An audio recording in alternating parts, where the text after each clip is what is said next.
Hey there. Hey, everybody.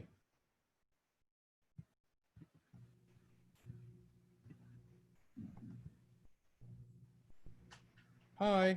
Hello. Good morning. Good morning. Everything good? We're hanging in there.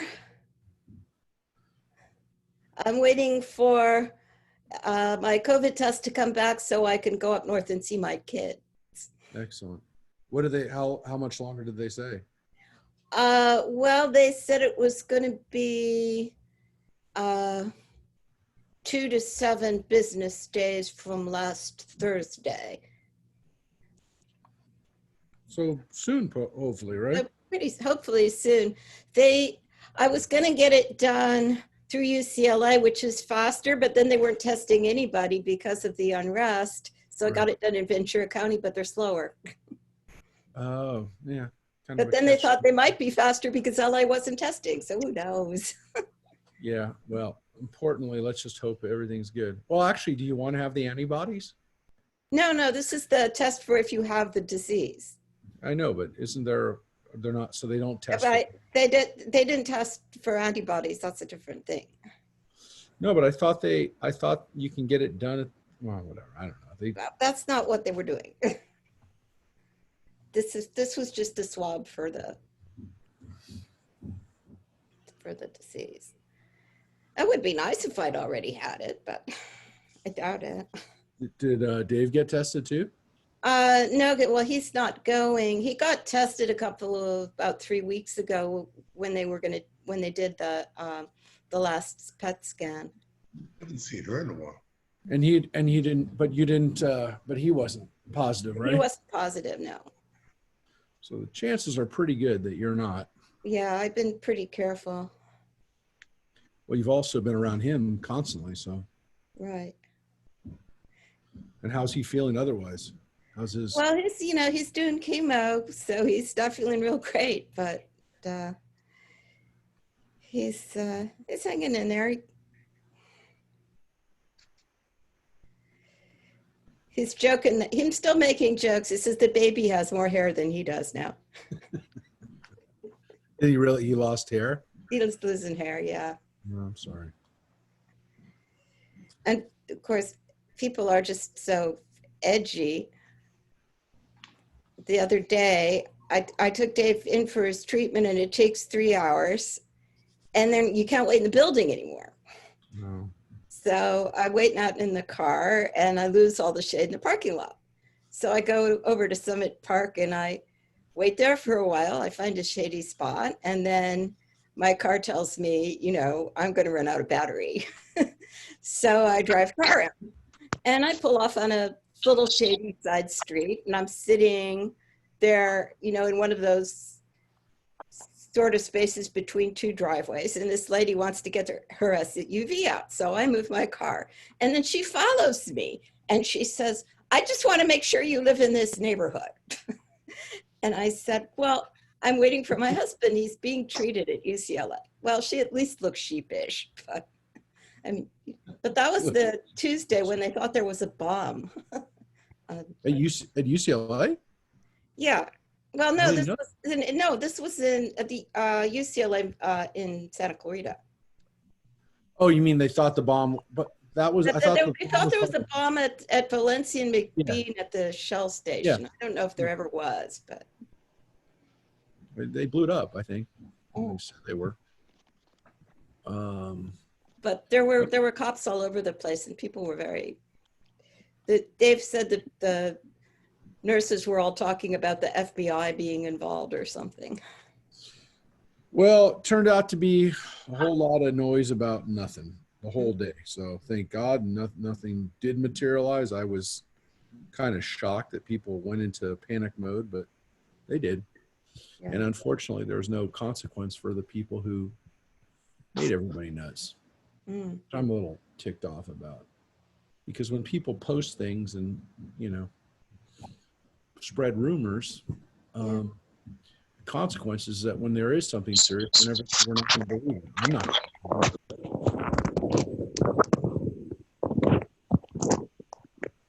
So anyway, I figured out I don't have to drive north. I can take the Coast Starlight.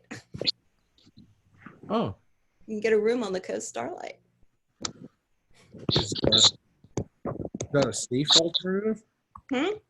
Is the train a safe alternative right now? I think if you're going in the, if you've got your own compartment and they're making everybody wear masks when they're not in their compartment, you bring your own food. I think it's probably just as safe as driving up. There's Judith. Hey, Judith. Judith made it. So as you notice, Little Yep. technology challenge today. if you're a very careful, observant person, I'm in a different locale. There's no You book. are. You are. I am in the bedroom, and you may hear some clopping going around. We've got lots of people here today. We have carpeting upstairs being redone, and we've got sprinklers outside that are being repaired, so they shut off our water. It's back on, I think, now. We're having some drywall repaired, tiles from this little minor flood we had. So yeah, it's a busy day up here in the house. This was definitely a day where I would like to have this morning. So apologies if you hear noise in the background and hammering and that kind of stuff. But I will tell you that no one will ever know that any of this got done because most of the stuff is upstairs. So you won't notice it when the next time you're in the house, which we hope will be soon. We'll wait for the last couple of people to pop on in a few minutes. But we had a really busy weekend, and it was a great weekend, but it was really busy. Every day we had something going on. We had the youth-led service, the Zion-led service was late Friday night. We had a great other service. We had 2 services Friday night. We're like a megaplex at our place. Synagogue, whatever they call it. We had beautiful B'nai Mitzvah ceremony, technically B'not Mitzvah of all women, but Saturday morning in our sanctuary. And then Sunday we had our scavenger hunt. So it was a very busy time. And yesterday I flew to Arizona for the morning. I had a funeral, which we did partly virtually and partly in someone's house, memorial service. And it was the first time I'd been on a plane in 3 months, and that was an interesting experience. It was more stressful than normal flying, let's put it that way. But yeah, it's been a busy few days. So we're getting everybody in here today. Oh, Reverend Lynn, hi. Hi, Grandma. Oh, thank you. This is a good time to welcome everybody back. And yeah, it's been a tough couple weeks. But as I said, last weekend we did some really great stuff too. So it was nice. Oh, we also had a baby naming too, by the way, Sunday. We had a baby naming, and that was very cool to be able to have a baby naming. And we had just the immediate family and everybody social distance. And this is a young man who grew up at our temple and was celebrated bar mitzvah with us, and it was very cool. So he lives in Las Vegas now, and he came in to visit his parents, and so the grandparents were there, and it was great.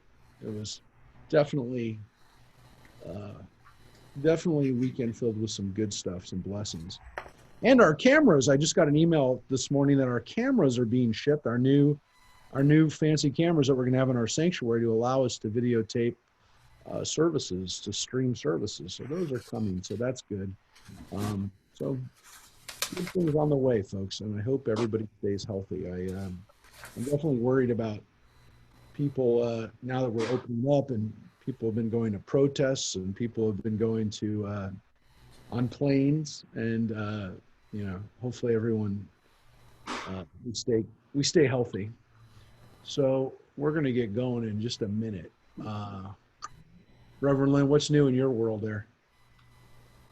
Well, I was annoyed too with on Thursday. I felt that somebody was really stirring people up.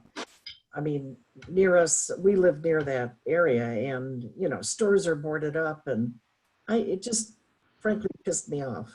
Yeah, it's still pissing me off. I texted somebody yesterday. I said, why is nobody being held accountable for spreading these messages? And I know people are going to say, well, we were just being cautious.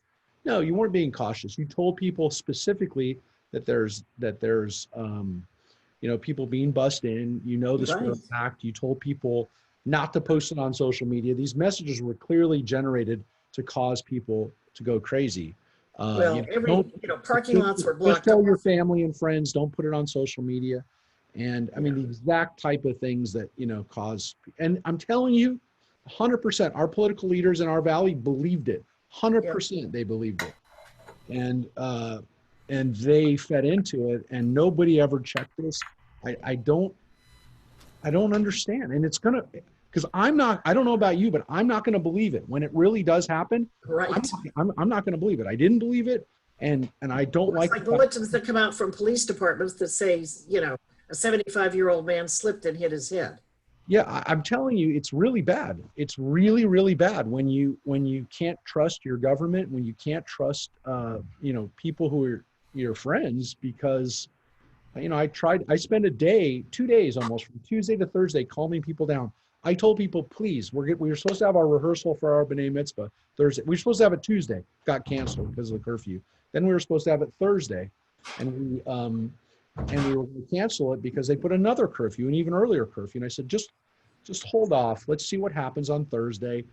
I literally told people, I think that if this doesn't materialize, which I don't think it will at noon, I don't think there's going to be a curfew, or start at 5:30, and when the curfew goes in at 6, maybe we'll be a little late. And sure enough, they canceled the curfew. Right. And we would have been messed up. I think they got a lot of pressure from the ACLU. Whatever. It's a minor thing compared to, but why is nobody being held accountable for spreading these kind of lies? Because there's no accountability on social media. I don't think there is. You That's just why I don't participate. more or less. What was that, Rosemary? I said, that's why I don't participate. Oh, me either. Well, I got texts from people. I got, people, telling me we got to board up the Senate. I don't want to talk about it anymore. I'm so Right. annoyed. And I'm so, What was there to board up? We don't have any windows. Rosemary, I don't know what, I think people wanted us to have gun patrols in front. I'm not joking. I looked at these People wanted emails, riots. these texts, these things that people were sending me. I'm like, these are clearly lies. Do you not see? This is like tick off every box of what is a fault. Police with flak suits, flak jackets, whatever those things are called, big guns. It was awful. I'm telling you, I talked to our new Congressman, Mike Garcia, at 9 o'clock in the morning. I told people this, and he 100% believed, like everybody else. Well, of course he did. There was going to be people. Anyways. Of course he did. I was just telling you, it wasn't just your neighbor. It was the elected officials, and it was people all around. All right, well, we're going to get started. I don't know. I hopefully we'll have some more people jumping in. People are tired. I don't know. I will tell you. I'm grumpy. Doc. We had like 15 to 16 people last week, but whatever. I think we need to, we need to schedule a Zoom, even if it's, can we finish something? It's a good, Judith, it's a good, because we're nowhere near finishing Genesis right now. But I will tell you, because we're chapter 35, we still have a ways to go. But I will tell you, there is something strange about this, which is, and it's kind of been a pride for me. We have not missed a class since March. Since this started, first of all, we never missed a class. We missed a Friday night service. The Midrash class was on Zoom the 15th. We never missed a class of March 15th. Well, none of us have anywhere to go. but I took it as it was the 15th because I was gone. You're right, because we didn't have anywhere to go. But as I mentioned yesterday, I was in Phoenix, and I thought to myself, I'm not traveling anywhere. I'm not out. That's the only times that I ever, we ever post or took a class off. So haven't done that. I will tell you that it's partly out of pride. I didn't want to have this miss, but yeah, we do need to have some kind of either break or celebration, or basically say, hey, look, you know, we've been studying pretty much nonstop. But on the other hand, you know, I don't want, until this is done, I don't want people to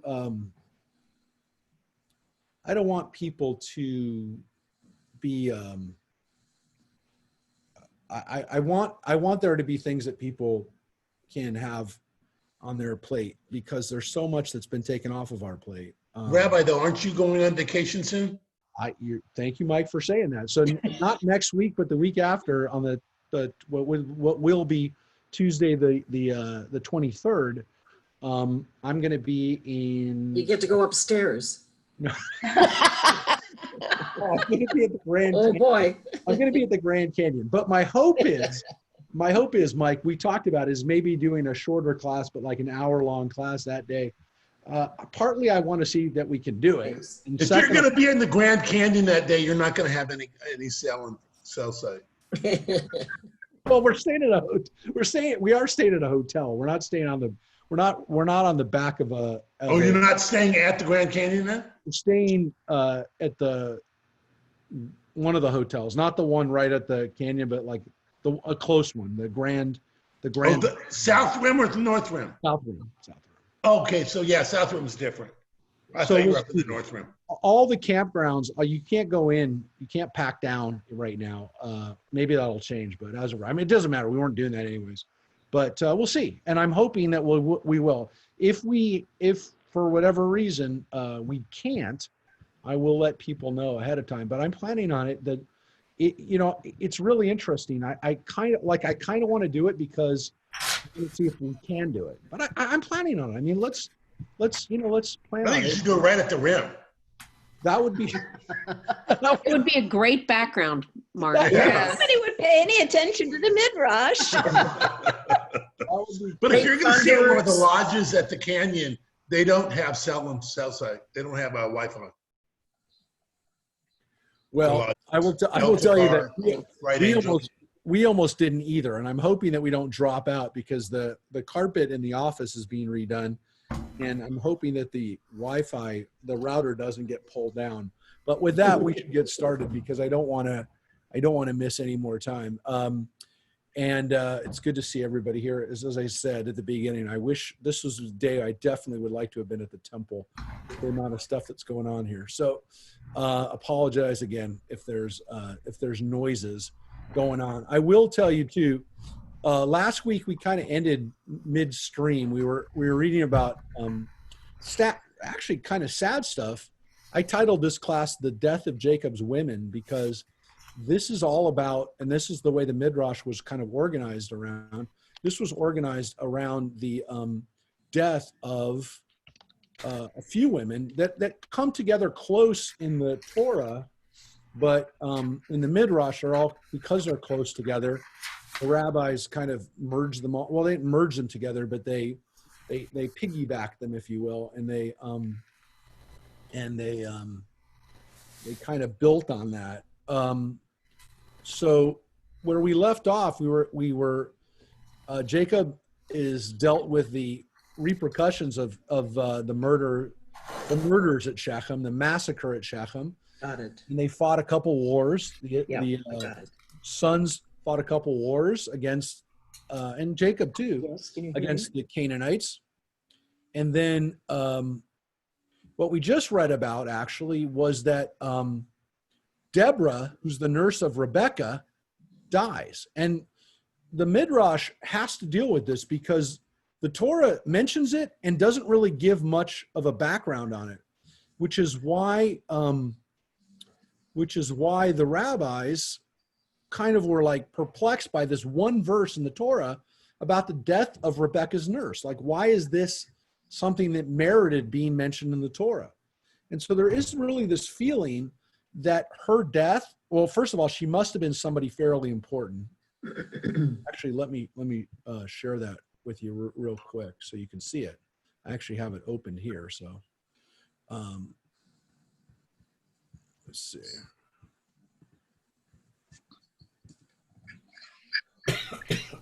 So you see it there? Is the Torah up down there?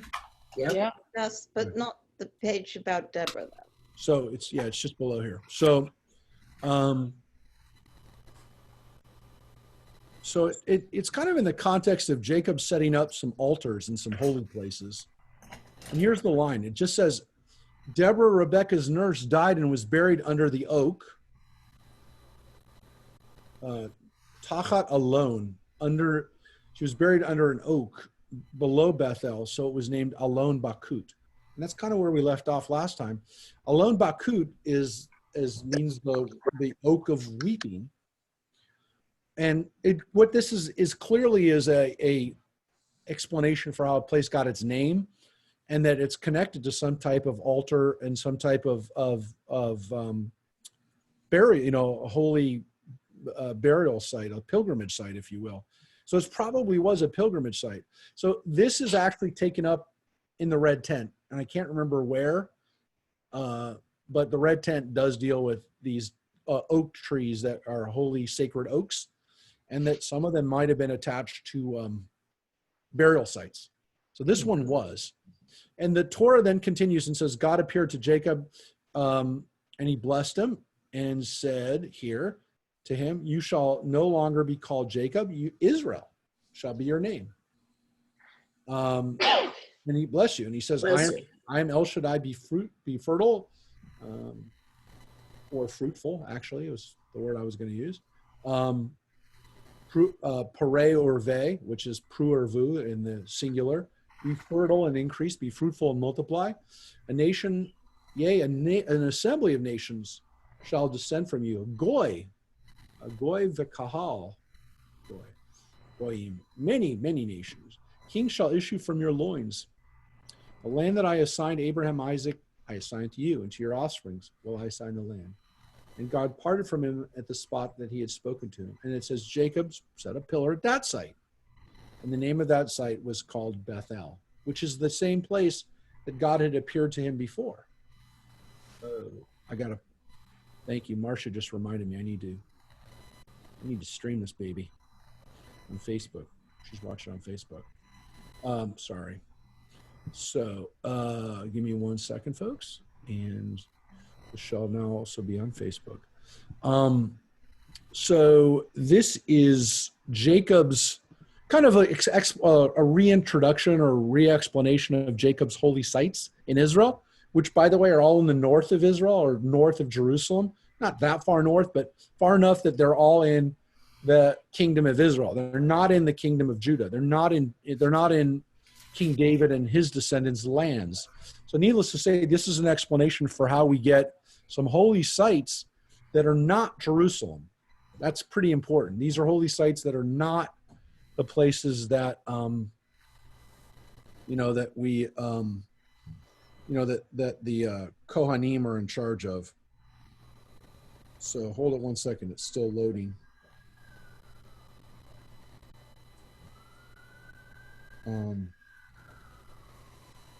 Oh, here we go. And sorry. All right. So let's go back to the Midrash and talk about why and what the rabbis have to say about why this is important, or how they make sense of it. So so here's what we read last time. In token of this revelation from God, his blessing, if you will, Jacob set up a pillar of stone, and he poured out a drink offering thereon. As in later day, the priests were to offer libations in the temple on the Feast of Tabernacles, Sukkot, and the libation brought by Jacob at Bethel was as much as all the waters in the Sea of Tiberias. So it's a lot of water. So let's take a look now at what the rabbis bring out from Deborah's death. Rosemary, do you want to? Okay. At the time when Deborah and Rebekah died, occurred also the death of Rachel at the age of 36. But not before her prayer was heard, that she bare Jacob a second son, for she died in giving birth to Benjamin. 12 years she had borne no child. Then she fasted 12 days, and her petition was granted her. She brought forth the youngest son of Jacob, whom he called Benjamin, the son of days, because he was born in his father's old age. And with him, a twin sister was born. Yeah. Rachel, Wait. That's interesting. yeah. So we've read before that there were twin sisters that were born with every one of the sons. This follows that Midrash. Doesn't say anything about that in the Torah, but again, it is one of the interesting kind of things that exists here. And So then girls don't deserve their own birth. They're only birthed through the birth of a brother. well, there seems to be this problem, this question that people asked, which is who did Jacob's sons marry? And the rabbis seem more comfortable in that they married each other's twin sisters, if you will. 12 brides for 12 brothers. They didn't have an issue with that. They also again have there's this midrash that Joseph's wife is actually related to either adopted daughter of is Dinah's child through Shechem, that's his actual niece that he ends up marrying in Egypt. But these ideas that somehow these guys did not marry Canaanites is very important to the rabbis. So they're willing to give the fact that there are these kind of incestuous relationships rather than having them it should say marry Canaanites. stapler, which kind of staples they use. It says Wait, we got somebody needs to go on mute. Okay. We get paid anyhow. Okay. All right. We're good. So we do read, by the way, in the same chapter. I mean, it is in the same chapter that Rachel dies. Okay. But it doesn't give us much, reason why. The rabbis are going to make up or give us some other reasons why, because they don't like the lack of information. So let's take a look at what happens with this. Okay. Rachel was buried in the way to Ephrath because Jacob, gifted with prophetic spirit, foresaw that the exiles would pass this place on their march to Babylon. And as they passed, Rachel would entreat God's mercy for the poor outcasts. Jacob journeyed on to Jerusalem. During Rachel's... Well, hold it right there. So the rabbis are dealing with an issue, which is that Rachel is buried not with the rest of the family, that she's buried in a in a separate place.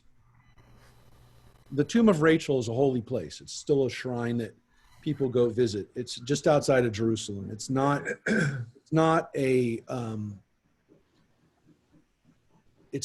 like any other place in Israel, in that this tomb in particular is a place that usually is visited by women. And in particular, as some of you know, by women who can't have children. And people go to the place and they pray for children.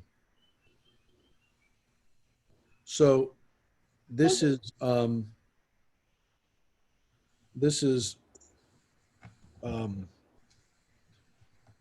a strange shrine. It is in an area that it's right by these checkpoints to get into Jerusalem from the West Bank. And so it's not an easy place to get to, but people still, especially women, really come there and they pray for children. And there's a tradition that some people have of getting red ribbons that have been blessed at the tomb of Rachel. So even if you can't go there, you can get a ribbon that has magic fertility powers. So it's pretty weird. It's not your typical, again, it's not every Jewish woman who can't have children does that, but There are people by the hundreds that do that every year, maybe thousands, that go to Rachel's tomb. But what really is powerful about it from the rabbinic end too, is this understanding that Rachel's burial place is there for a reason, which is that it's going to be there as the exiles pass by this shrine. They're going to be able to take comfort from their mother Rachel because of where she's buried, because she's on the path. And this is the almost the reason why she dies and is buried where she is, which is she's there to comfort us. And it's based on this text from Jeremiah, which says Rachel will not be comforted for her children. And so the text is in the Bible. It's in the book of it's in the book of Jeremiah. And what it does is it gives hope to the people, because it says, and we actually read this, excuse me, Judith, you've read this several times as the Haftarah, right? Judith? Judith, are you there? Hello? Your mic is off. Hi. Judith. Not sure why that wasn't working. So you've read this Haftarah several times. The Haftarah for the second day of Rosh Hashanah. Yes. And every year it's very powerful for me, because when we talk about women, and this isn't Midrash, I mean, this is Midrash, but the Midrash is based on the Bible itself. And the words in the Bible in Jeremiah are, I mean, they're clearly a recognition of Rachel's role in the spirit of Rachel, the ghost of Rachel, Rachel's power to give us hope. And so, people sometimes talk about people, you know what, I'm going to just show you the text, because I have the ability to show it to you right now. Let's go back to the Torah and hold it one second. Torah. Oh, you know what I have to do? I have to bring it up on Safari. I'm going to bring it up to you. Again, it's pretty powerful that even before Midrash, the rabbis were already. The Jewish people were already using women as touchstones, if you will, invoking our mothers. Here's the line from Jeremiah chapter 31. It's one of my favorite lines in any Haftarah. Let's share this. But we chose it to be one of the ones that's done on. It's one of the ones that's done on the high holidays, so it's clearly pretty important. Here we go. Sorry. All right, so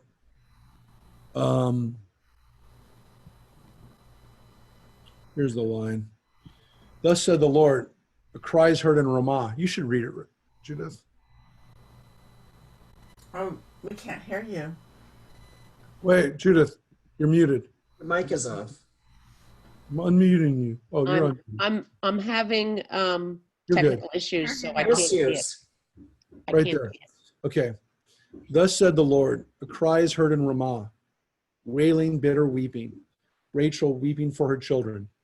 She refuses to be comforted for her children who are gone. So this is Jeremiah writing it during the Babylonian exile. Thus said the Lord, restrain your voice from weeping, your eyes from shedding tears. For there is a reward for your labor, declares the Lord. They shall return from the enemy's land. and there is hope for your future, declares the Lord. Your children shall return to their country. So that's a pretty powerful text, folks. And so it's there. I mean, the rabbis didn't have to search for it. They knew it very well. And they were the generations after this. They were the generations who had returned. They were the descendants of those people who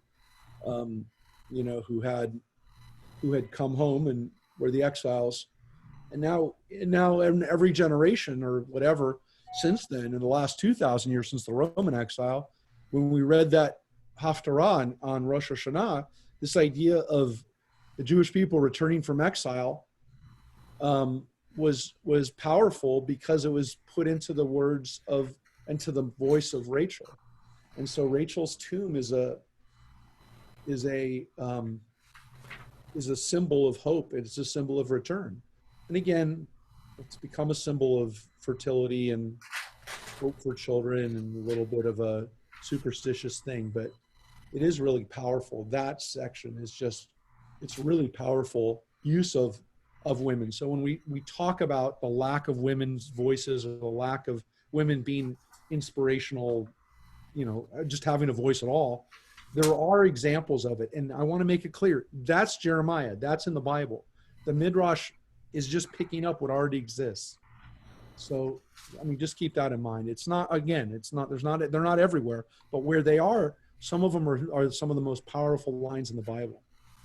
All right, let's continue on. This is the interesting, after Rachel dies, what it does to the family dynamic. Let's read this one. During Rachel's lifetime, her couch had always stood in the tent of Jacob. After her death, he ordered the couch of her handmaid Bilhah to be carried there.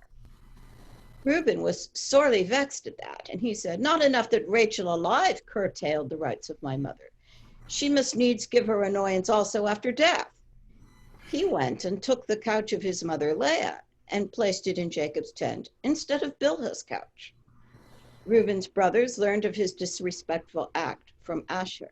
He had found it out in one way or another and had told it to his brethren, who ruptured their relations with him, for they would have nothing to do with an informer, and they did not become reconciled with Asher until Reuben himself confessed his transgression. For it was not long before Reuben recognized that he had acted reprehensibly toward his father, and he fasted and put on sackcloth and repented of his misdeed. He was the first among men to do penance, and therefore God said to him, "Since the beginning of the world it has not happened that a man sinned and then repented of it. You are the first to do penance, and as you live, a prophet of your seed, Hosea, shall be the first to proclaim, 'O Israel, return.'" Yeah. So Hosea is from the tribe of Reuben. So here's a connection to Reuben.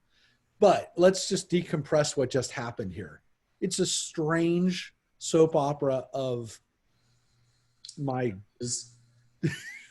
sons. It's a bizarre one because we know what happens with Bilhah and Reuben. It's almost a French comedy. Yeah. In one door and out the other door, and in one door and out the other door. Yeah. Yes. Other than the fact that this is really not funny. Right. This is really dysfunctional. And, but I mean, you can understand where it comes from. Reuben, being Leah's oldest son, the oldest son of all, is trying to protect the rights of his mother, the marital rights. And when Rachel finally dies, rather than Leah now being the woman that's loved, a concubine is the woman that's loved. So, this is, and it's Rachel's concubine, obviously, Bilhah, but still, it's not good. And there's no basis for this, by the way, in the Torah for there to even be this discussion of it, other than we do know that Rachel was the more loved wife. But this story of Reuben and what's going on here it's just an interesting imagination of what would happen with multiple, where you had polygamy, where you'd have these things. And so these things probably did happen. And they definitely happened in dynasties and kings where they had more than one wife too. But this is the point of the story in the end, is that Reuben does admit that he made a mistake. He does make penance, which is something that people, according to this, hadn't really done before. So he's like the first person that actually does teshuvah. I guess, given the fact that the other patriarchs never seem to make a mistake, at least in the rabbi's eyes, they don't do penance, I guess. He does. And so he, Mark, Judith wants to come in again. Judah. Oh, sorry. Thank you. She did just text me too. So that's the weird story here. About the point of the story is that Reuben does do teshuvah, what we call teshuvah. He does penance. He fasts. He puts on sackcloth. Again, nothing for it in the Torah, but I guess the rabbis wanted to say who was the first. And of course, Hosea, the prophet, talks about returning. So here you have this this midrash of why the connection between Hosea and Reuben. There's something else in here that I thought that was kind of weird too. Well, it's all weird, but there was something I thought I didn't mention yet. We'll take a look. And by the way, I just want to remind people, one of the reasons the rabbis say that Rachel died in childbirth was because of her stealing. We read this, stealing her father's idols, Laban's idols, and putting them underneath her saddle bag. Yeah. Put a Sorry. euphemism. And because of that, Jacob curses her and she winds up dying in childbirth, again, connected to her saying that she's menstruating. And the way of women is actually the words that are used. And so that is the connection for how she dies in childbirth, just to remind everybody. But these are all kind of stories that are going around that relate back to each other, that refer back to each other, and then even some you wouldn't even know, which go all the way to the prophet Hosea. So the rabbis loved bringing in texts, by the way, that didn't even seem like they belonged. There is sometimes we see in the Midrash I've mentioned this before, there's a rabbinic, there's almost like, look what I just did. I just brought in a text that you never would have thought I could bring in. So this one is definitely example of that.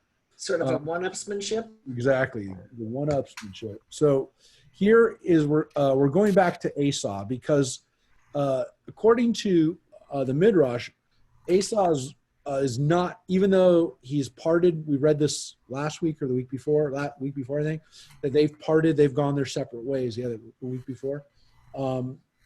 They haven't really made up. And one of the reasons you're going to see for why they didn't really make up is here in this Midrash right here, of why Esau really never forgave or had any intention of making peace with Jacob. So let's read this. Esau's campaign against Jacob. When Isaac felt his end approaching, he called his two sons to him and charged them with his last wish and will, and gave them his blessing. He said, I adjure you by the exalted name, the praised, honored, glorious, immutable, and mighty one, who has made heaven and earth and all things together, that you fear him and serve him, and each shall love his brother in mercy and justice, and none wish evil unto the other, now and henceforth to all eternity, all the days of your life, that you may enjoy good fortune in all your undertakings, and that you perish not. Furthermore, he commanded them to bury him in the cave of Machpelah, by the side of his father Abraham, in the grave which he had dug for himself with his own hands.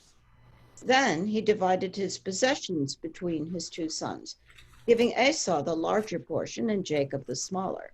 But Esau said, I sold my birthright to Jacob, and I ceded it to him, and it belongs to him. Isaac rejoiced greatly that Esau acknowledged the rights of Jacob of his own accord, and he closed his eyes in peace. Okay, so this is the death of Isaac. Now, if you're wondering why is there, this is it,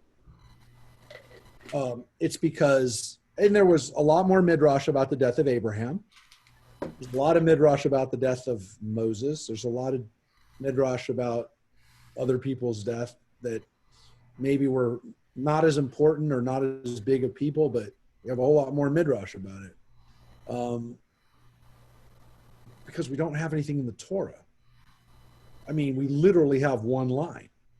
And so the rabbis almost are careful not to, not to even get into this. And Rebecca, we don't even read about her death. We read about the death of her nurse. We read about Rachel's death in a little bit more detail. What does it mean in ye shall not perish? I mean, Well, interestingly, it seems as though it's that if the two of you don't fight, neither one of you won't be, if you leave each other alone, if you treat each other in peace, you'll stay around. you're not going to die? Yeah. Well, you'll exist. Your people will continue to exist. Not that you Okay. won't die, but so There will be a heritage. yeah. And this is important because Esau doesn't follow the rule. So that's why there are no more Edomites. So here, I just wanted to show you, I don't know why I wanted to show you, but I can just prove it. Isaac was 180 years old when he breathed his last and died. He was gathered to his kin in ripe old age, and he was buried by his sons, Esau and Jacob. That's it. There's one line, or it's two verses. One verse is he was 180, and the other was that he breathed his last and died. But it does say he's buried by his sons, Esau and Jacob. Now the rabbis, we're about to see why this is important, because Esau is a dutiful son to the very end. And the rabbis know that, and we've seen how they play with that. Sometimes they basically say, well, he's not really as good as he appears to be. But other times they say, no, he is a good son, and you got to give him credit for that. If it hadn't been for that, then he would have been destroyed completely. So there are different tendencies when it comes to Esau and why he gets the credit that he does. But I will tell you this, and this is actually the main reason I showed it to you, not because it's one line, because that literally is 10 words about Isaac's death. It's this. The next chapter, folks, chapter 36 of Genesis. Chapter 36 is all about Esau's descendants. And that's the Midrash we're going to read for the rest of the time here today.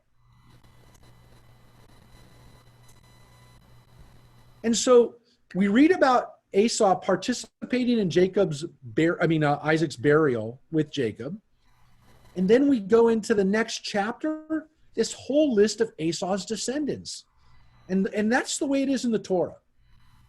So a couple things, because literally I will say something now, and I will defend it. And the rabbis for thousands of years had a problem with this, and also were weirded out by it.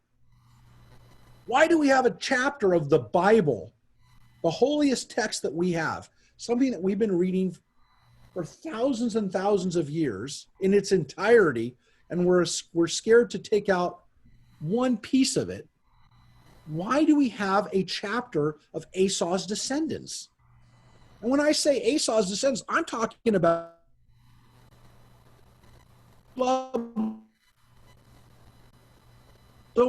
Lists.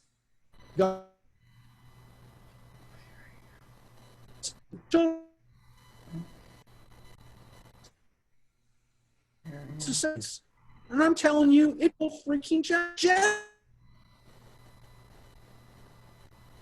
This is, well, it's one of my favorite.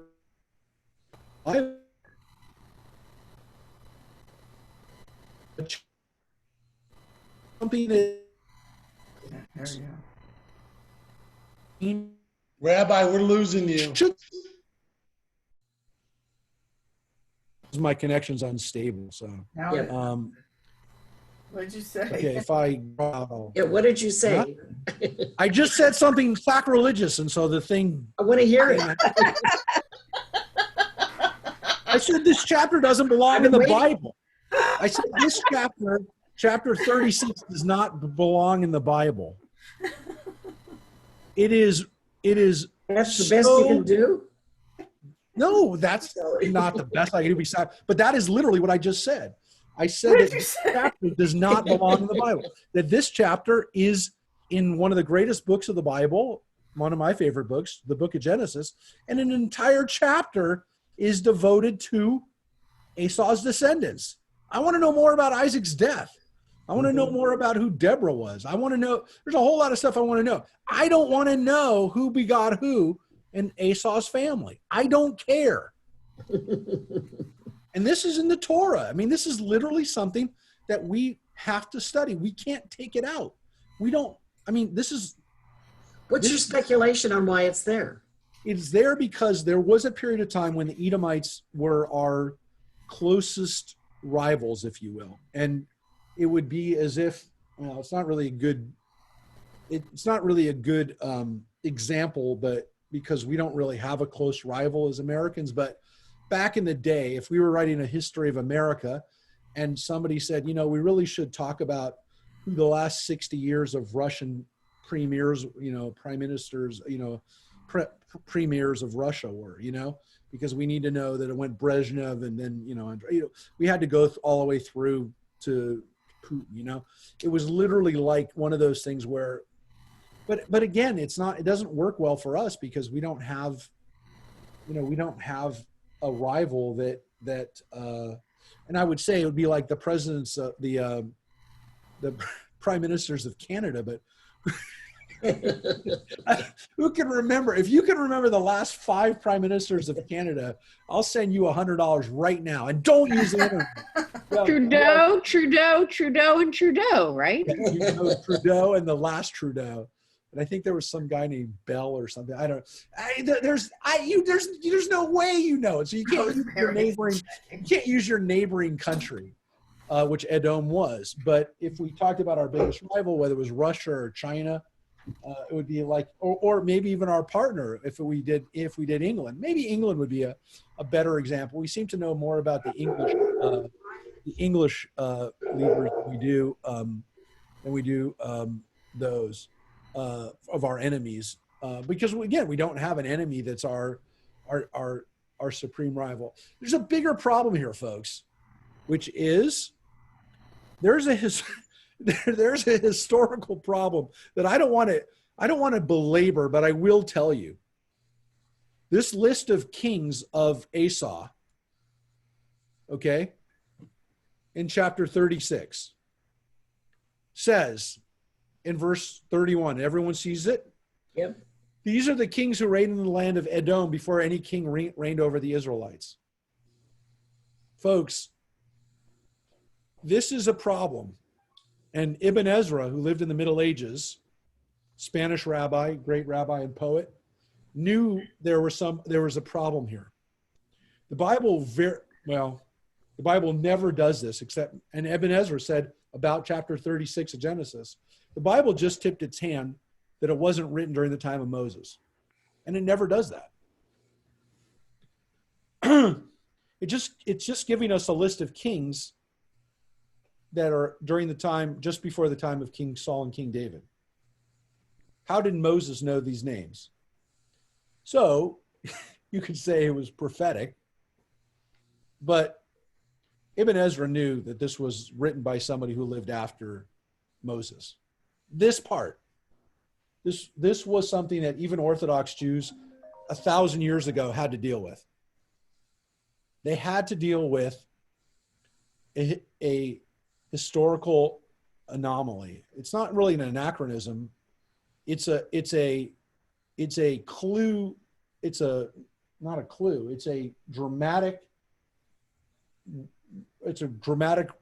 slip up, if you will. And so this is a text that, he would say, one of Ibn Ezra's answers was this was written by somebody at a later time, but only this part was written by somebody at a later time. So that I'm only going to tell you, this is also a recognition that there were kings of Israelites too, right? I mean, the line says, before there was any king over the Israelites. So, you know, the Bible in Deuteronomy says that you'll have kings, but it doesn't say in other parts, earlier parts of the Bible, that you're going to have kings. So this list of kings, these list of Edomite, this Edomite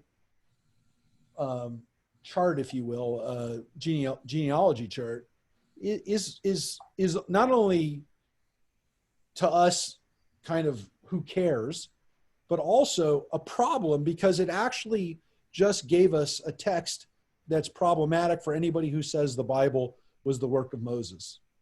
Now, I will tell you this. Most people in the Orthodox world, and quite frankly, a lot of people in the fundamentalist Christian world, don't even know this chapter exists, because nobody ever talks about this. They don't talk about it.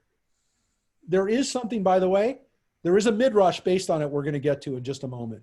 That's one of my favorite Midrashim ever, and it is based on this weird chapter, this aberrant chapter of genealogies.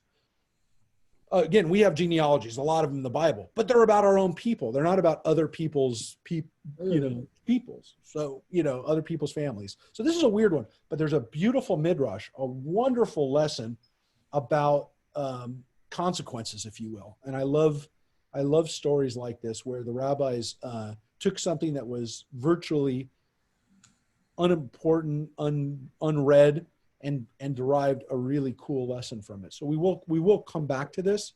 We're going to come back to a line in particular, one line in particular, and I'm going to leave it here. I'm going to leave it here as we go back to the Midrash. With that tempting foreshadowing of what we're going to do.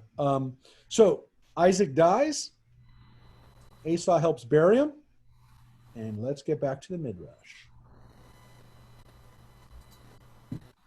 The funeral of Isaac was not disturbed by any unseemly act, for Esau was sure of his heritage in accordance with the last wishes expressed by his father. But when the time came to divide Isaac's possessions between the two brothers, Esau said to Jacob, "Divide the property of our father into two portions, but I, as the elder, claim the right of choosing the portion I desire." What did Jacob do? He knew well that the eye of the wicked never beholds treasures enough to satisfy it. So he divided their common heritage in the following way. All the material possessions of his father formed one portion, and the other consisted of Isaac's claim upon the Holy Land, together with the cave of Machpelah, the tomb of Abraham and Isaac. Esau chose the money and the other things belonging to Isaac for his inheritance, and to Jacob were left the cave and the title to the Holy Land. An agreement to this effect was drawn up in writing in due form, and on the strength of the document, Jacob insisted upon Esau's leaving Palestine. Esau acquiesced, and he and his wives and his sons and daughters journeyed to Mount Seir, where they took up their abode. Yeah, and it seems like, again, this was Esau's area anyways, but this area on the other side of the Jordan River is now officially where he's got to stay. He can't come back over into the land of Israel. So Isaac essentially gave up all the money for the claim of the land of Israel and for the cave of Machpelah, for the burial place, so that Esau would never have a chance to be buried there. But that doesn't set Esau up as the superior person. No. It's an explanation that Esau is greedy and so Right. gave up stuff. No, it's not that he's a superior person. We're now going to see that Esau was actually, according to this Midrash, just waiting for their father to die before he took vengeance. So this is this idea that Esau never had any intention of forgiving his brother. Unfortunately, again, it's not over.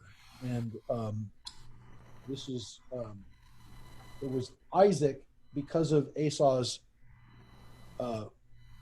parental devotion, that he didn't attack Jacob earlier. That's the only thing that's keeping Jacob alive, essentially.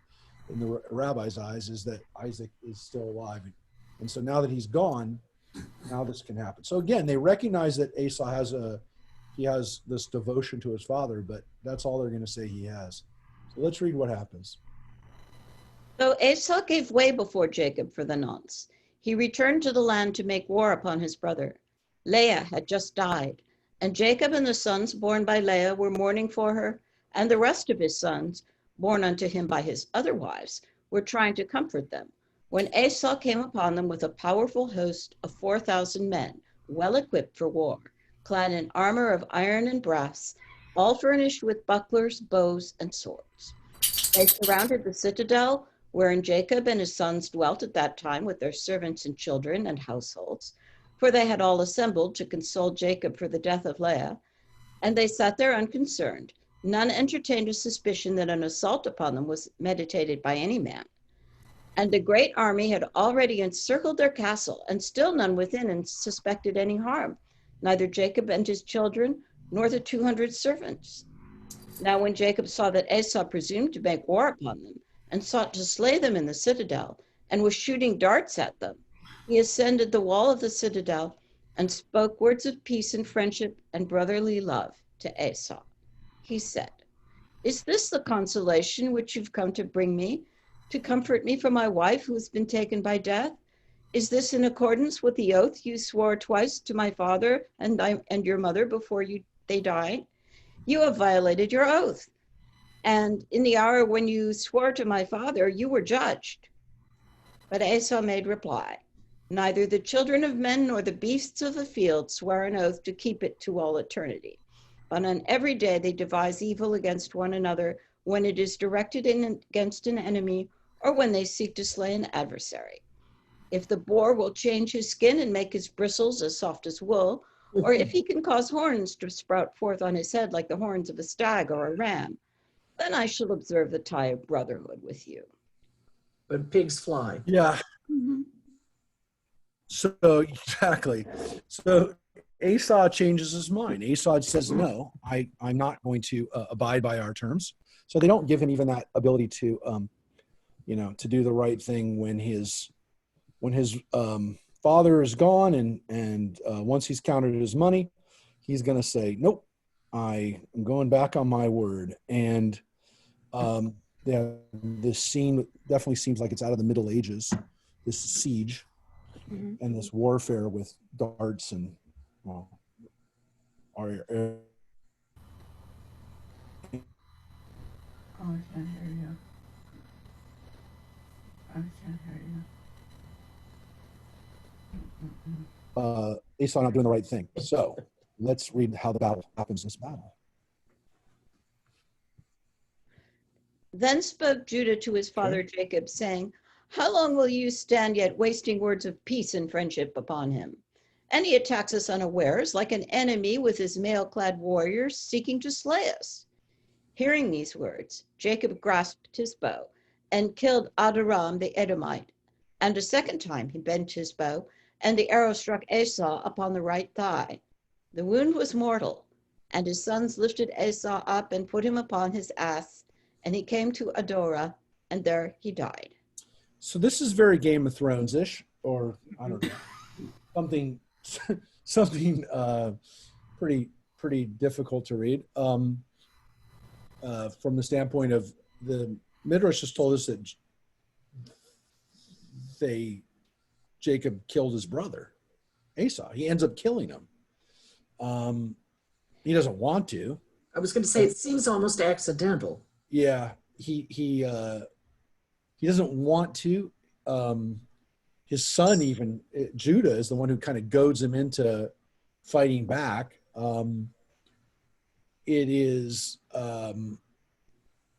a sad scene. We don't read about Esau and Jacob fighting, but the rabbis basically say that this enmity between them does not end.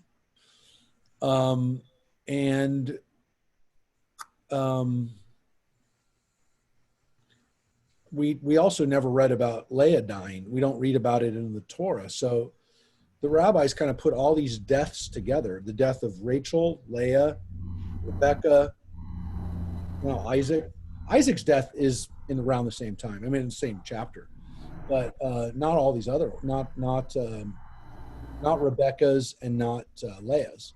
So yeah, I mean, Jacob loses all these people within a short period of time, and on top of everything else, he's dealing with the battle of Shechem. He's now dealing with his battle with his brother. So we have Jacob going through quite a lot in his return back from Israel, back to Israel. That is not easy. I mean, it doesn't make this look very easy, his life.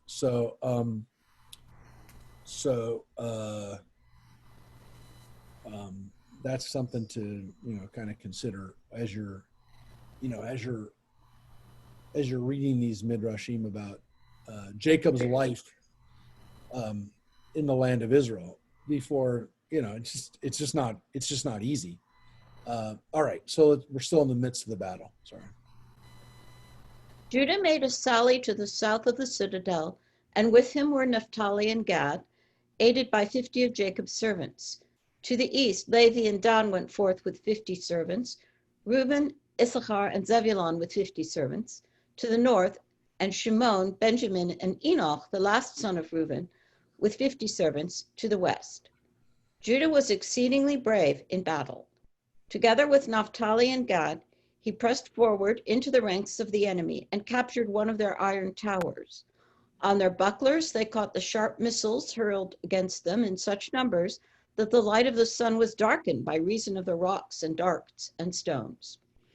Judah was the first to break the ranks of the enemy, of whom he killed 6 valiant men, and he was accompanied on the right by Naphtali and by Gad on the left. They also hewed down 2 soldiers each, while their troop of servants killed 1 man each. Nevertheless, they did not succeed in forcing the army away from the south of the citadel, not even when altogether Judah and his brethren made a united attack upon the enemy, each of them picking out a victim and slaying him. And they were still unsuccessful in a third combined attack, though this time each killed 2 men. So When- keep going when we're done with it. Okay. Sorry. When Judah saw now that the enemy remained in possession of the field and it was impossible to dislodge them, he girded himself with strength, and an heroic spirit animated him. Judah, Naphtali, and Gad united, and together they pierced the ranks of the enemy, Judah slaying 10 of them, and his brothers each 8. Seeing this, the servants took courage, and they joined their leaders and fought at their side. Judah laid about him to right and to left, always aided by Naphtali and Gad, and so they succeeded in forcing the enemy 1 ris further to the south, away from the citadel. But the hostile army recovered itself and maintained a brave stand against all the sons of Jacob, who were faint from the hardships of the combat and could not continue to fight. Thereupon Judah turned to God in prayer, and God hearkened to his petition, and he helped them. He set loose a storm from one of his treasure chambers, and it blew into the faces of the enemy and filled their eyes with darkness, and they could not see how to fight. But Judah and his brothers could see clearly, for the wind blew upon their backs. Now Judah and his 2 brothers wrought havoc among them. They hewed the enemy down as the reaper mows down the stalks of grain and heaps them up for sheaves. After they had routed the division of the army assigned to them on the south, they hastened to the aid of their brothers, who were defending the east, north, and west of the citadel with 3 companies. On each side, the wind blew into the faces of the enemy, and so the sons of Jacob succeeded in annihilating their army. 400 were slain in battle, and 600 fled. Among the latter, Esau's 4 sons, Reuel, Jeush, Lotan, and Korah. The oldest of his sons, Eliphaz, took no part in the war because he was a disciple of Jacob and therefore would not bear arms against him. You want to scroll it up? So let me unmute. So we read about Eliphaz before. He is singled out, and we're going to see why he's singled out. He, in the Midrash, he's the one who, when Esau first wants to get Jacob before he even leaves the land of Israel, when he's fleeing from him after he stole the birthright and blessing, Eliphaz is the one who chases after him. And Eliphaz has this weird relationship with his uncle in that, at least in the Midrash, in that he's a follower of Jacob. He doesn't live like Esau, his father. He lives like his uncle, which, probably happened occasionally where you'd have, a pious brother and the not pious brother had a son who would follow the pious brother, if you will. That's the story here. That's the narrative that we have with Eliphaz. You're going to see why in a second. As I told you, we're going to read a Midrash in a second that I really love, and Eliphaz is part of it. So Eliphaz is a good Edomite. He's a good descendant of Esau. So keep that in mind. We did reach it. So again, this Midrash is a lot like the Midrashim we read about the wars that the Israelites fought against the Canaanites after Shechem. So this is, again, was it based on battles that Israelites had? Was it battles against the Romans or the Greeks, or later on battles that people had heard about, that these things happened? But there is this imagination that these battles were taking place during Jacob's time, and we don't have any. And again, these crazy numbers of people that get routed by just a family is a common narrative in the Midrash, and I said it specifically in the Apocrypha, in the books like the Testaments of the Patriarchs. These stories are very popular. But this last Midrash, clearly you're going to see it clearly has a story. There's a story here that we're going to get to. So Marina asked the question. We've mentioned it before, but I will mention now. Why does it say Palestine in here for Israel? And the reason is because Louis Ginsburg, who wrote this, who compiled these, who published these, as the Legends of the Jews, most of these, he wrote this in 1909 when the land of Israel was called Palestine by archaeologists, by scholars. It was translated, by the way, just so you know, the Legends of the Jews was translated in 1913 by Henrietta Zold, who's the woman who started Hadassah. She was a brilliant woman in her own right, and she actually translated this from German. Ginsburg wrote it in German, and then she translated it into English. So her father was a rabbi, scholar, and from Hungary, but Ginsburg was from Lithuania and was Orthodox and was raised Orthodox, and then became more progressive for the time. He was a conservative rabbi, and he died 70 years ago, but he helped popularize a lot of the Agadah, a lot of the legends, and his book, The Legends of the Jews, is really kind of, again, the main book. So that's why they uses the word Palestine, because 100 years ago, that's what people called it. So they use the archaeological, or kind of the political, not so much political term, but the term that was used by scholars at the time, specifically British scholars. All right. Did we finish? I can't remember. Well, we got to bear arms against him. Let's read this last paragraph. The sons of Jacob pursued after the fleeing remnant of the army as far as Adorah. There the sons of Esau abandoned the body of their father and continued their flight to Mount Seir. But the sons of Jacob remained in Adorah overnight, and out of respect for their father, they buried the remains of his brother Esau. In the morning, they went on in pursuit of the enemy and besieged them on Mount Seir. Now the sons of Esau and all the other fugitives came and fell down before them, bowed down, and entreated them without cease until they had concluded peace with them. But the sons of Jacob exacted tribute from them.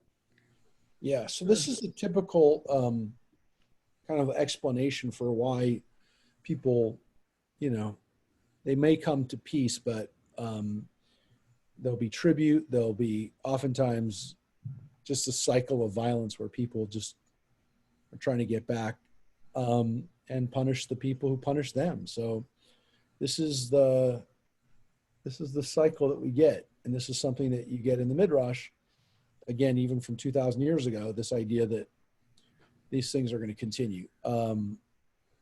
So they do bury, Jacob and his sons do bury their uncle out of respect, but Mark, they didn't like him, and they weren't happy with him. Again, none of this is in the Bible. Yes. is there a place that's considered Esau's tomb or anything?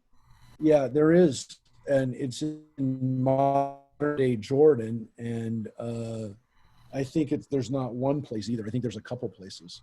But remember, there's also a place that's considered Aaron's tomb in Jordan too, the Harun, I forget what they call it, something Harun. So just remember there's that too. Hold it a second. So the burial place, this place Adorah, is at least one of the places that was thought to be burial place of Esau. But again, Esau is one of Isaac's kids. I mean, he's Abraham's grandson, just like Jacob. So, you know, he had to be given respect, you could say. He had to be given, you know, a proper burial, if you will. All right. So this is the interesting midrash I said I wanted to get to today. Well, this is the part of it. We're going to get to it. So let's read. And again, this is the rabbis trying to explain, why do we have Esau's descendants listed in the Bible? Why is our holy book filled with a chapter, one chapter, 2% of the book of Genesis is devoted? The same book that talks about the creation of the world has a chapter of Esau's descendants. They had to deal with that. So let's read. Could I ask a question? Yes.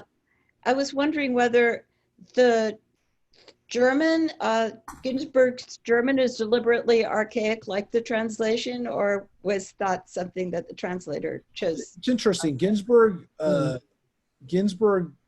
don't know German well enough to know whether or not it was all German, usages of archaic German. I do know that he was trying to capture the original Aramaic, and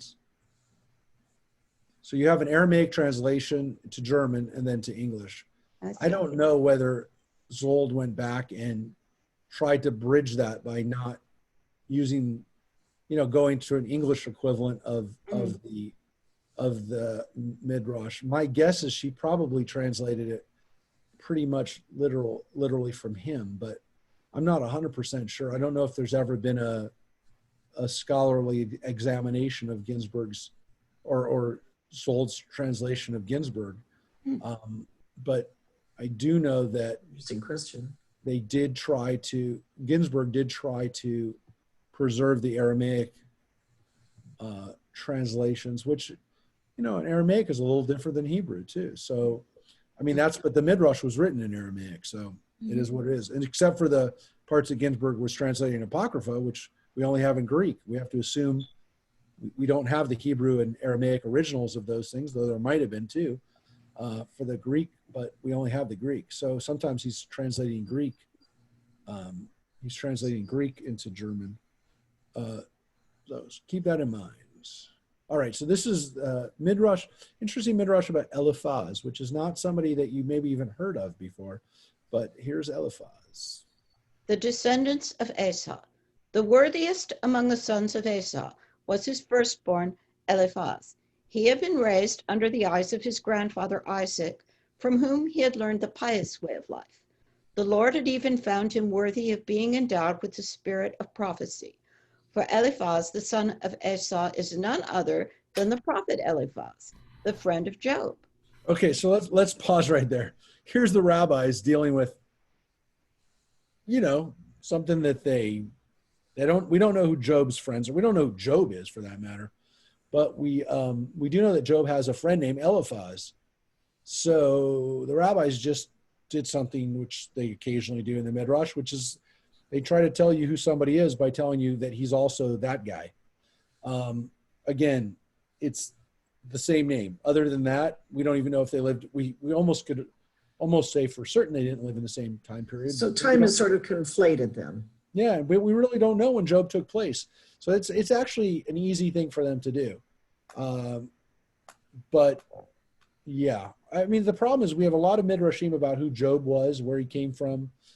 And it's all based on the fact that there's just no background to him.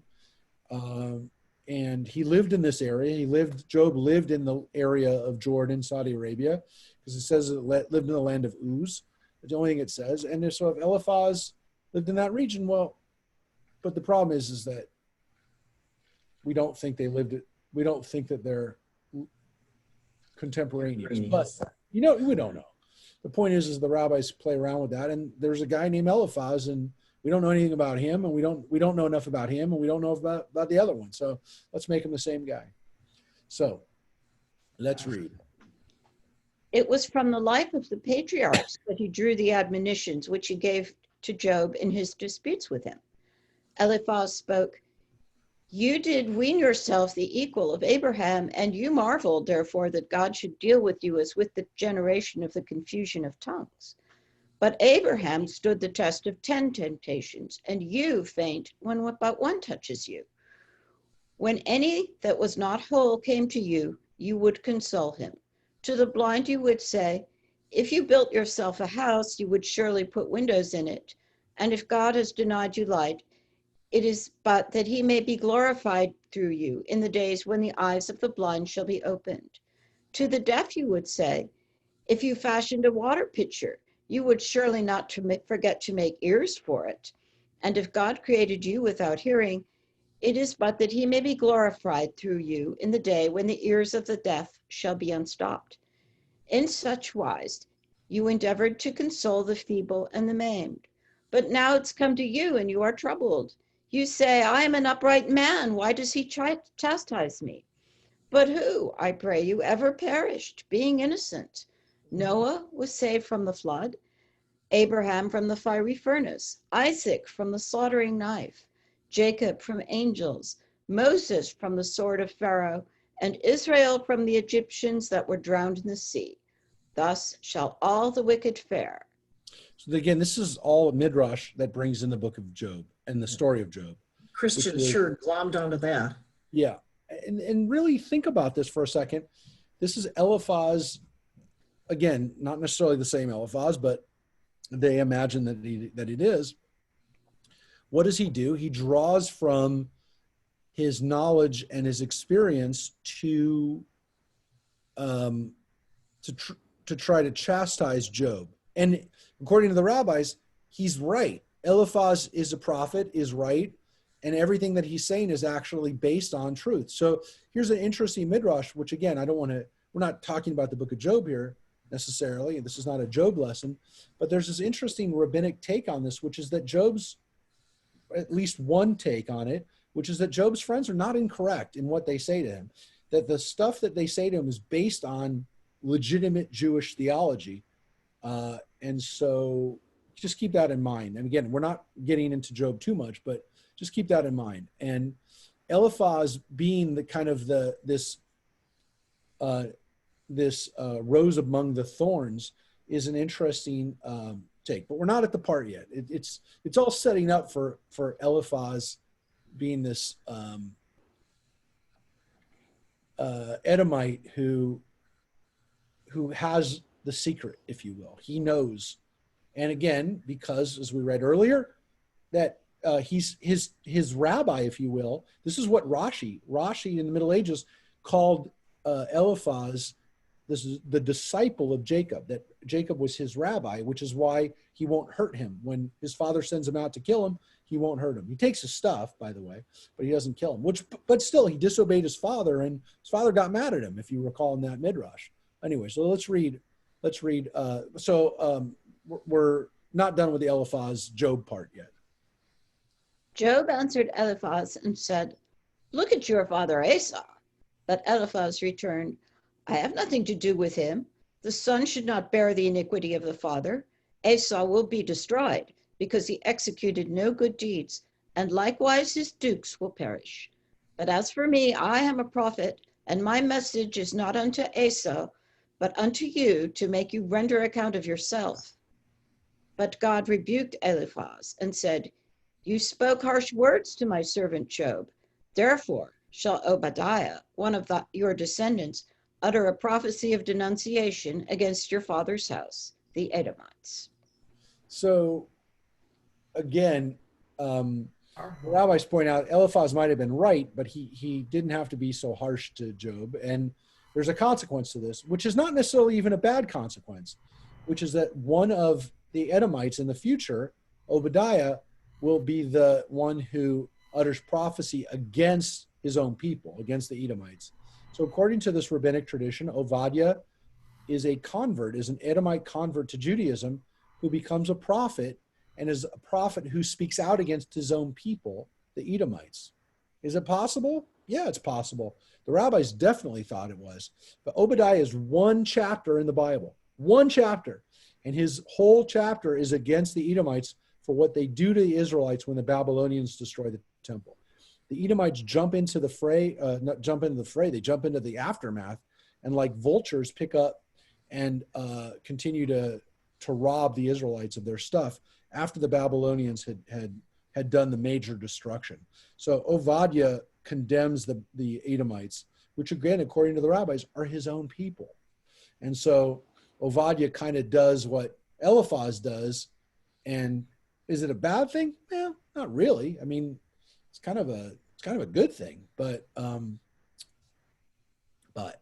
here's the big part. And this is the part that I love. This is the part that I love. So let me show you the Torah first before we get into the Midrash. I'll just show you the one line in the Torah, chapter 36, this chapter that otherwise, what do we do about it? So it says, these are the descendants of Esau's firstborn, Eliphaz. The clans, Teman, Omar, Zepho, and Kenaz. But that's not it. Korach, Gatam, and Amalek. Amalek, the Amalekites. These are the clans of Eliphaz in the land of Edom. Those are the descendants of Ada. So here's this interesting line that says that through Esau and his wife Ada, he has Eliphaz, who also, again, has a child who's Amalek. Hold on one second. Let me get to the actual line about right here, earlier on. Timnah was a concubine of Esau's son Eliphaz. She bore Amalek to Eliphaz. Those are the descendants of Esau's wife Ada. So that's really the main line. It repeats it again here in this part. But the important part here is that Eliphaz has a concubine, Pilegesh, which is not a main wife, secondary wife, concubine, whatever you want to call it.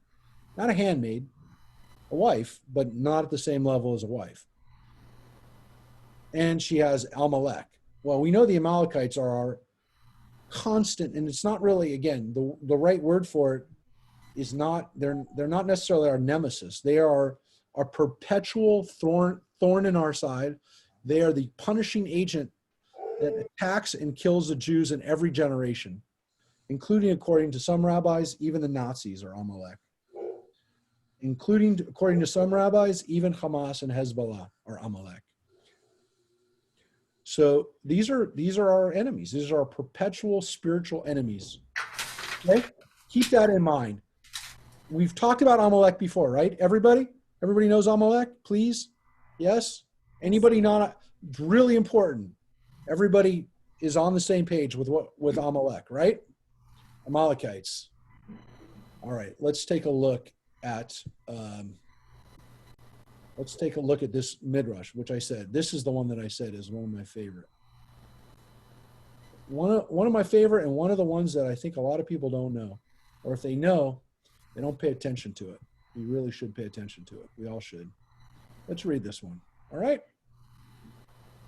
The concubine of Eliphaz was Timnah, a princess of royal blood, who had asked to be received into the faith of Abraham and his family, but they all, Abraham, Isaac, and Jacob, had rejected her. And she said, rather will I be a maidservant to the dregs of this nation than mistress of another nation. And so she was willing to be concubine to Eliphaz. To punish the patriarchs for the affront they had offered her, she was made the mother of Amalek, who inflicted great injury upon Israel. You just saw what the rabbis just did. Yeah. That is a super powerful midrash on a, I don't want to say a throwaway line, but a genealogy that you could say, what the heck do we have this genealogy for, especially of our enemies? Well, you just read that our greatest enemy, the Amalekites, is a descendant of the Edomites. They're one of Esau's grandchildren. So here we have this midrash that tells us, just to summarize and to repeat it, that Timnah wanted to be a Jew. Timnah wanted to be accepted into the Jewish people. She wasn't Jewish, but she wanted to be Jewish. And she went to, according to this, she even went to the patriarchs, and they all rejected her. And so rather than leaving completely, she says, you know what? If the closest I can get is an Edomite, I'll do that, which they called the Edomites the dregs, the dregs of our people, right? And they're not really, of course, Israelites, but they're close. They're descendants of Abraham and Isaac. So she says, if I'm with the Edomites, at least I'm close. And so what happens? Because of our unwillingness to have her come into our people, her descendants become our greatest enemies. I mean, if that's not a lesson in the consequence of what happens when you spurn a possible person into your midst, a convert, a friend, or whatever, what happens is that they can become your greatest enemy, even when it wasn't her intention to do that. Her intention wasn't to create this master race of villains, of perpetual murderers of Jews, but yet she did. And think about what the rabbis just did. They just blamed our problem on the fact that we didn't do the right thing in the first place. We just took responsibility for creating our enemy, which is somewhat of it's bizarre in some ways. It's also a common thing that people do, trying to figure out why bad things are happening to them, that they must have done something to warrant this. They did something to create this reality. The rabbis just took full responsibility for creating the Amalekites, or this rabbi who wrote this. So I think this is one of the most powerful midrashim. This is, again, the throwaway line, not one that necessarily anybody would remember or pay attention to, or even, I don't know what to tell you other than this is an amazing idea that we have the possibility through our actions. The consequences of our actions could wind up being they could wind up being much bigger than we could ever imagine, and much more disastrous than we can ever imagine.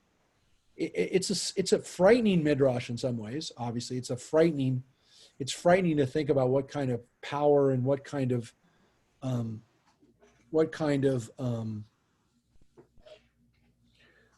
damage you can do through your actions. But it's also, by the way, an important, on the positive side, it's an important lesson to try to be inclusive, because the problem of what happens if you're not inclusive is you wind up creating, to some extent, I mean, this is my lesson. This is what I take away from it. The consequences of being so insular and being so parochial is that you actually create more anti-Semitism. Call me a call me a, I don't know if what the right word is, but it is definitely one of the things I'll never forget. You know, one of these midrashim, one of these kind of points that I'll never forget, which is, you know, when somebody comes and wants to learn about Judaism, and if a rabbi, and you know, I only have control of myself, but if somebody came and said, you know, I really want to learn about Judaism, and even if the person was a bit dysfunctional or strange or appeared out of the, or whatever, if you tell that person, well, you know, Judaism's really not right for you or whatever, you're just dismissive of them, you could potentially end up creating somebody who's, you know, I don't want to say go to the dark side, but can definitely become a problem. Well, And that's the positive, but I mean, isn't there a negative in this too? The victim is responsible for his own victimhood. yeah, that's a bad part of it. This is a Right. very common. I mean, there's the good part, and then there's that other part. There's the really dark side, which is again another real thing, is the victim blaming themselves. You know, and again, this is an extreme example of it. This is like, are you kidding me? You where did you get this from? I mean, again, we get it from that Eliphaz, you know, is the ancestor of Amalek, but if you just had Eliphaz being bad, if you just had Esau being bad, and of course, oh yeah, there's even a worse outgrowth of the Edomites, but you just inserted a hero in the story, Eliphaz, and another hero, Timnah, who now you've complicated the story, and now you've burdened us with creating our own supervillain. So yes, it is tough. It is, but think about how powerful this midrash is, because the psychology that's at play here, the psychology of what you're reading here, is really it's really profound, because you can see what the rabbis are grappling with. They're grappling with a text which they could have ignored, other than the fact that the Amalekites are pretty important and we do need to know where they came from. But they just complicated it. They didn't make it easier. They added levels to this story that are problematic, that are challenging, that are encouraging, that are discouraging, that really leave us with a whole lot to think about. At the very least, you walk away from this going, God, I didn't see that. I didn't see that one coming. You just hit me over the head with a midrash that, wow, I now got to think about this. But as you said, you got to think about where it comes from too. You have to think about what is the psychology, what is the mentality that creates this kind of midrash. And it is a victim trying to sort out an answer for why are these people always trying to kill us? And you know, maybe we created it. Maybe we created this problem. So, you know, look, I got to tell you, I've been thinking about it over the last few days. I really, you know, as we're watching and seeing reading some of the articles about you know, some of the protests and some of the anti-Semitic, I don't want to overblow it, because it hasn't been as, I mean, it's bad if it ever happens. I want to say that first, but it's not been as bad as other people have said it. And so there definitely was some anti-Semitic rhetoric that came out of the protests. There definitely were some synagogues that were vandalized, and some, I don't minimize it, but it wasn't also as bad as other people have painted it. And but there is this certain sense of like, well, what do you want us to do? I mean, you know. Mark, can you let Judith in again? Okay, sorry. So I have been thinking about this very issue over the last few years, last few days, especially I've thought it over the last few years, but over the last week, I've been thinking about it particularly with Black-Jewish relations, which is, you know, what do we do? I mean, you know, if it's almost, I mean, you have to do something, but at the same time, you know, it's not a good situation. It's you know, I'll just give you one example. I'm not going to, I don't want to dwell on it. I don't want to talk about it too much, but one of the things that, you know, somebody was speaking and talking about the NAACP, and somebody shouted out, it was at one of the rallies, I think in Minnesota, and somebody shouted out, the NAACP was created by Jewish people, is a Jewish front, or created by Jewish people. Well, there were Jews that were on the founding board of the NAACP. There were also Christian ministers that were not black, but there were some influential Jews, Seligman and some of the other wealthier Jewish retailers. I mean, Seligman was one of the guys who owned Sears. I mean, there were wealthy Jews who helped start the NAACP. How could you say the NAACP is a arm of Jewish power? You know, is a, you know, Zionist front. Yeah, it's a manipulation. It's to keep, the NAACP is to keep black people down. I don't, you know, what do you even say to that? I mean, so you can't help out because then that will be perceived as, so then we can't, then I can't give money to Black Lives Matter because then I become the controlling person of black. I mean, it's just insane. It's an insane type of logic where people end up, you know, you can't win. And so there is I was thinking about this in the last few days about you know, some of the worst forms of anti-Semitism. I mean, some of the attacks we saw in New Jersey and in New York over the last year came from African-American community, but it wasn't from the leadership of African-American community. It was Black Israelites, as we talked about, who are a fringe of a fringe. But the problem is there are people like Louis Farrakhan, and there are people who are considered leaders who are vicious anti-Semites. So, you know, I don't know. It sometimes feels like this doesn't end, you know, that there isn't an answer for what do you do? You know, you're damned if you do and you're damned if you don't. So it is a troubling modern relevant corollary to Jacob, the perennial problem of Jacob and who we are as the descendants of Israel. You know, I don't have an answer. It's just complex, and it is these stories of feeling victimized, but at the same time, you know, are we victimized? You know, Maybe it's all of that. Yeah, it probably, yes, it definitely has elements of all of it, but you can't rest in any of it. You know, you can't feel any sense of comfort or stability because you just keep going back and forth on it. It just boggles your mind, and there's no rest on it. There's no easy answer, and there's not even an answer where you can fix, you know, exactly how to respond or where do you come from? At what point, where are you when you respond? So are you patronizing? Are you being patronizing when you're responding? So it is, it's not easy. It's not easy. And it is very relevant, this text about Eliphaz and who Eliphaz is, because there are some times when I feel this in our own world.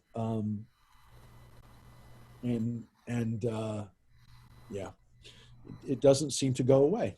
So that is the strange paragraph, if you will, about who the Amalekites really are. It's not the only possibility. It's not, you know, it's the Midrash. It's not in the text necessarily, but our people a long time ago, thousands of years ago, Rashi already 1,000 years ago, but before that, this Midrash, at least in some form, exists 2,000 years ago.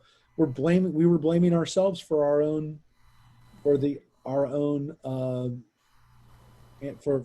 creating anti-Semitism. All right. So as I said, I really wanted to get to that, and we'll read a little bit more. We can read. We'll read till Joseph. We'll come back next week and read about Joseph, who so many great midrashim about Joseph. Can't wait. And they're relevant, and they're hyper relevant actually in some ways. All right, let's read. Continue to read. Another one of Esau's descendants, Anah, had a most unusual experience.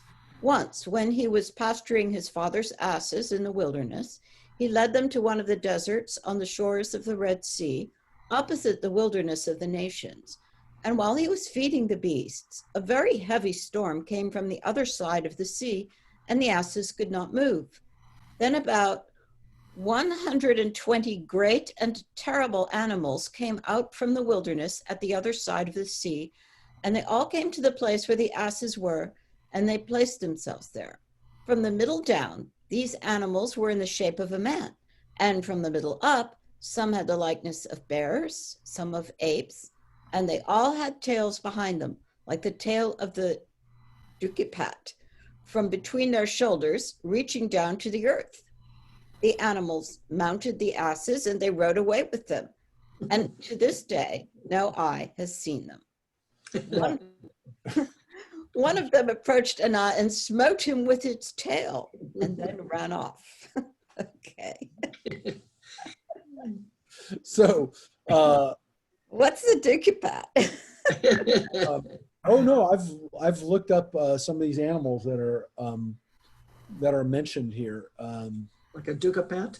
Yeah, this is a I looked up, so the things that are mentioned here are hybrid, animal man hybrids that are here.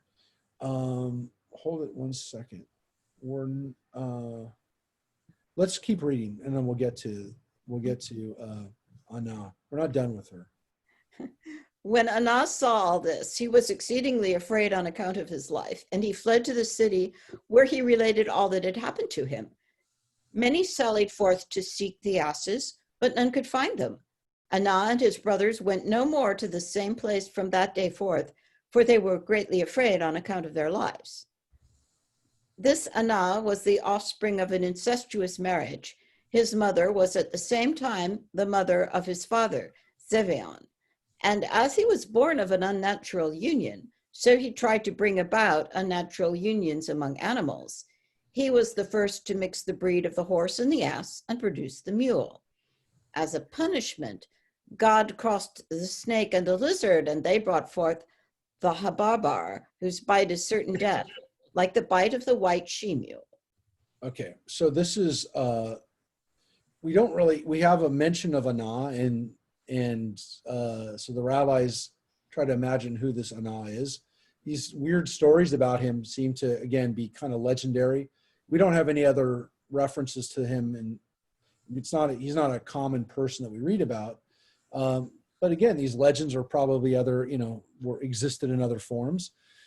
These creations of animals that are magical or mythical or attached to him. Again, there's nothing in here there's nothing in the text, I should say in the Bible, that would lead us to this, to these conclusions about who he is and what he did. But what's the point of this? So the point is that the rabbis say that this guy, who was from an incestuous relationship to begin with, is a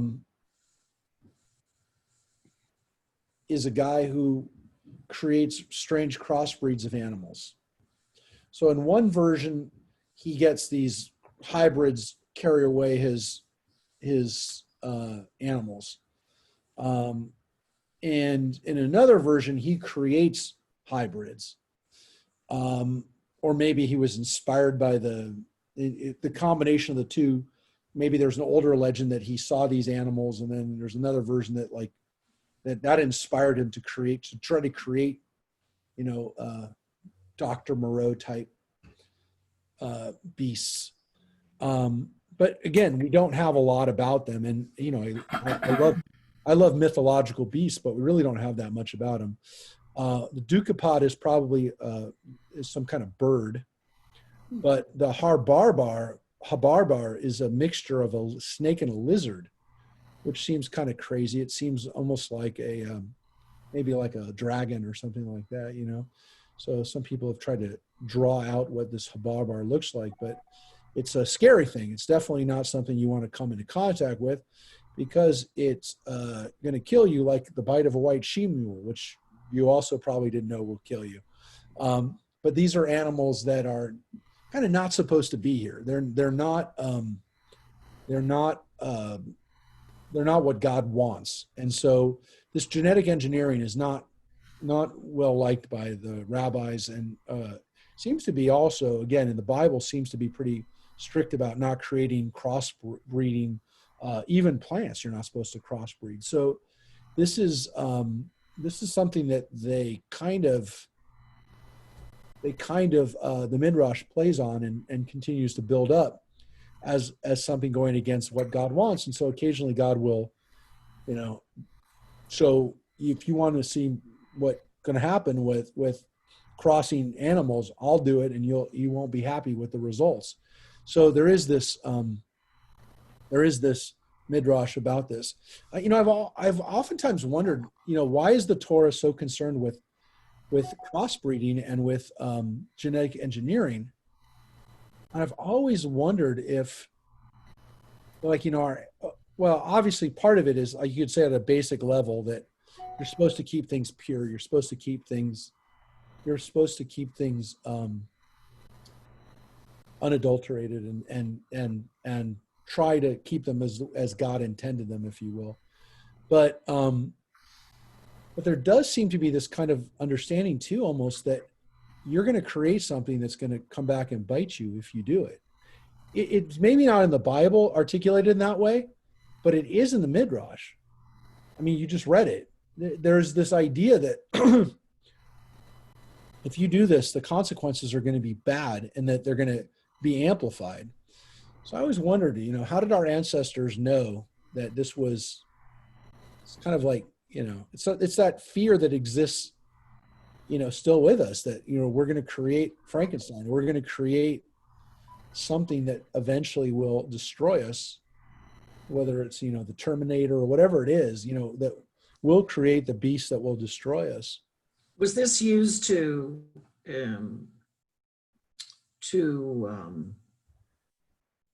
continue the idea that the races should not be intermarried? No, it's interesting because there exists, at least, there's a problem with that type of idea in the Bible. Because the Bible doesn't really say that the races aren't supposed to mix. The Canaanites, you're not supposed to marry Canaanites, but that has nothing to do with their racial, that has to do with their behavior. The interesting thing is the Bible says you can marry Egyptians, and Egyptians are Hamites, so that's not an issue. There's a recognition in the Bible that because we're all created from Adam and Eve, that we're really all human beings.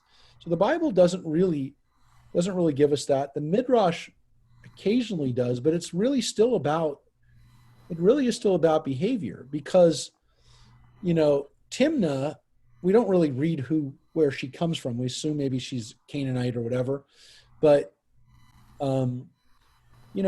whether it's Hagar or any of these other people, the people that are brought in are okay as long as they're okay, as long as their behavior is okay. We don't have an issue with them. It's really the groups of people that behave poorly, like the Canaanites, or the Sodom Canaanites, but those people who lived in the land who we were not supposed to be like. But it's not even far away people. The people of faraway lands are not necessarily more problematic. It's the people who live in our own backyard who don't behave like we do that they have an issue with. The Canaanites are more of a problem than Persians, or more of a problem than even the Egyptians. So it's interesting what the Bible really is focusing on with interracial or inter-ethnic breeding is breeding with people who have the wrong values, not the wrong skin color. So then that probably comes from the Christian scriptures. It's not, I don't even think it's in the Christian scriptures. It's taught, but it's not really in the scriptures, I don't think. I don't think the Christian Bible says that you're not allowed to be with Christian Midrash. Yeah. And I mean, there definitely is this, I mean, there are occasional fairly racist Midrashim, but you don't get it from the rabbis themselves saying that, because they can't, because the Bible acknowledges that everybody is descendant from the same person. And the rabbis occasionally flat out will say, the reason that that's in the Torah is so that nobody can say that their ancestors are inherently better than somebody else's. Mm. So the Midrash says that quite a few times. All right, so let's read about this, how the rabbis dealt with before Ibn Ezra, 1,000 years ago, 1,000 years after them, how they deal with these kings that are mentioned that are out of order. They're out of order. They do not live until much, much later. Like literally 1,000 years later, like 1,000 years from when Abraham and Isaac and Jacob lived. That's when these kings lived. So this is 1,000 years out of order. So let's read. The descendants of Esau had 8 kings before there reigned any king over the descendants of Jacob. But a time came when the Jews had 8 kings, during whose reign the Edomites had none and were subject to the Jewish kings. This was the time that intervened between Saul, the first Israelitish king, who ruled over Edom, and Jehoshaphat, for Edom did not make itself independent of Jewish rule until the time of Joram, the son of Jehoshaphat. Right. So here's saying, well, there's a weird thing. They had 8 kings before we did. But after King Saul, we have 8 kings and they don't have a king because they're our subjects. And it's only later on during the time of Joram, Jehoshaphat's son, that they get independence. And so Edom was under the united rule of Saul and David, and then Solomon. And then when Solomon's son Rehoboam becomes king, the Edomites continue under Judahite sovereignty. So they're not under the north. The Ammonites and Moabites actually are for a long time under the authority of Omri and Ahab and those kings. But we in Judah, I say we as Judahites, we were the ones who subjugated Edom. And eventually they do get their independence from the kings of Judah. So they're just kind of, weird pointed out, oh yeah, they had 8 kings and then we had 8 kings over them. Well, we're not done. So you'll see. Well, then we'll be done in a second here. There was a difference between the kings of Esau's seed and the kings of Jacob's seed. The Jewish people always produced their kings from their own midst, while the Edomites had to go to alien peoples to secure theirs. The first Edomite king was the Aramaean Balaam, called Bela in his capacity as the ruler of Edom. His successor Job, called Jobab also, came from Bozrah, and for furnishing Edom with a king, this city will be chastised in time to come. When God sits in judgment on Edom, Bozrah will be the first to suffer punishment. The rule of Edom was of short duration, while the rule of Israel will be to all time, for the standard of the Messiah shall wave forever and ever. Yeah, so it's almost as if the rabbis say, yeah, we have this list of kings in chapter 36, but it's really not important because their kingship is only for a short time, whereas our kingdom will reign for ever and ever because the Messiah is from us. So, this is a weird kind of, well, we know it's in the Bible, but, we've got to deal with it, but we also want you to know that that this is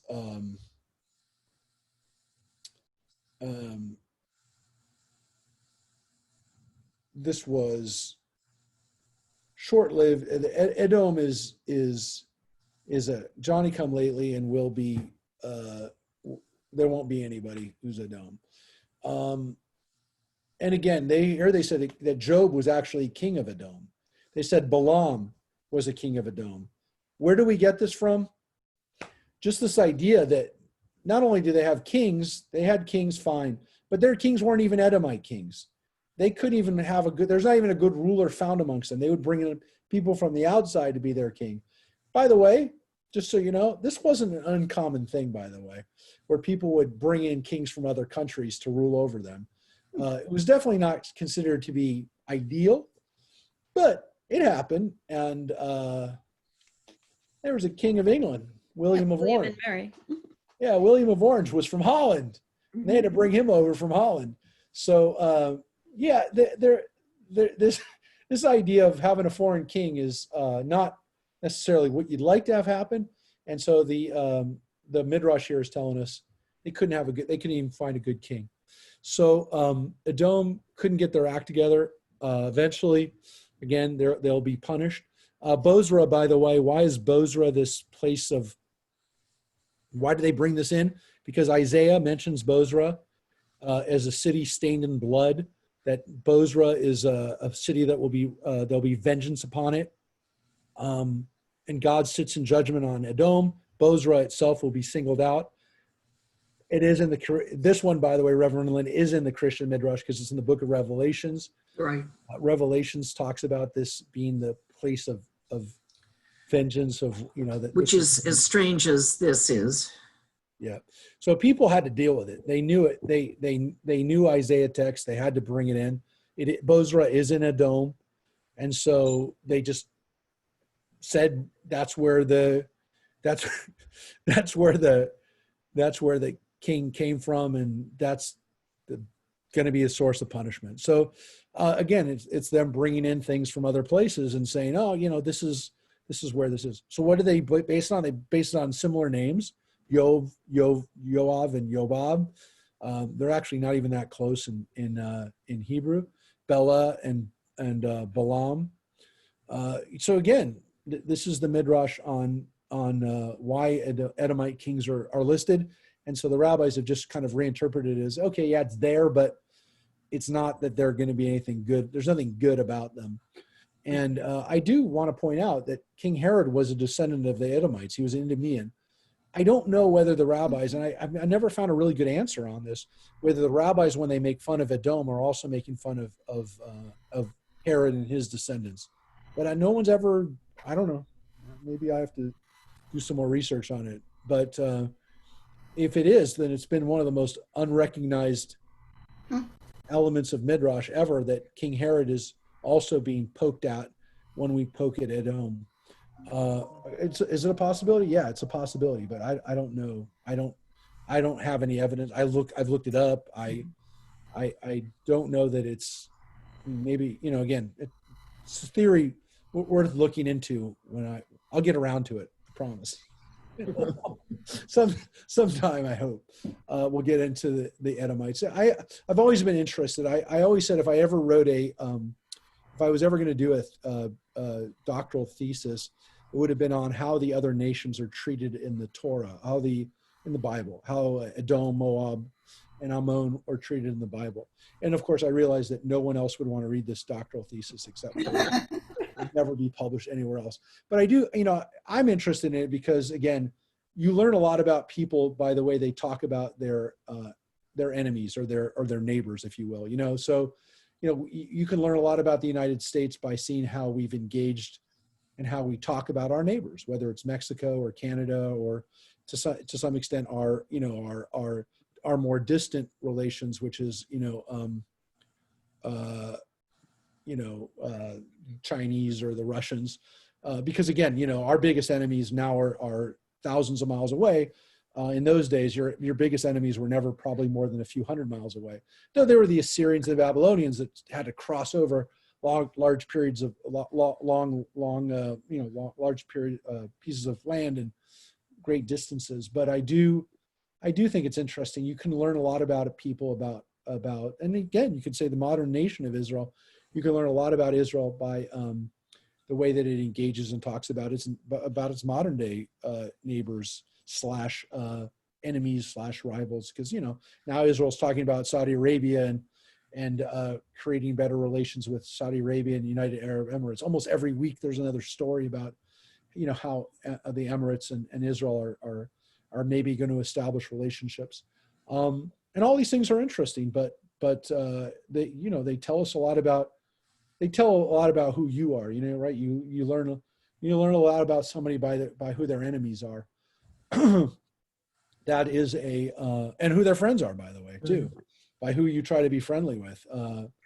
You could say that about every administration, every presidential administration. Look at who they've tried to get closer to, where their rapprochement or their anger is directed at. You can learn a lot about their priorities and their values by that. So it is something to think about. And again, I'm the only person who's thinking about it. So that is why that will not be done. So Judith asked, why am I not working on it now? So that's your answer. I promise you, when my kids are all grown up and out of the house, then I'll have to find another excuse, by the way.